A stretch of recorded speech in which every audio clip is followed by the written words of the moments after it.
Le week-end dernier, 3 motards ont trouvé la mort en Maine-et-Loire. Depuis le début de cette année, 17 personnes ont été tuées sur les routes du département, contre 8 l'année dernière à la même période. Et il faut remonter à 2003 pour retrouver la trace de statistiques aussi inquiétantes. Toutes ces raisons expliquent que les forces de police et de gendarmerie ont donc décidé d'intensifier leurs contrôles, comme c'était le cas en fin d'après-midi sur la route départementale menant à Bécon-les-Granites.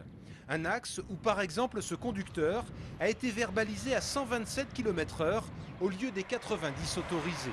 Là, ce que l'on veut faire, c'est bien montrer qu'on n'est pas dans une logique de sanction à tout va. On aurait pu aller sur l'autoroute et effectivement, on sait qu'il y a des vitesses très fortes qui vont être atteintes, donc des contrôles et des interpellations.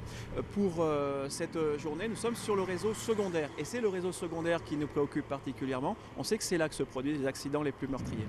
Rappelons qu'en Maine-et-Loire, les motards représentent 16% des tués et 14% des blessés, alors que leur part dans le trafic routier est de l'ordre de seulement 1%.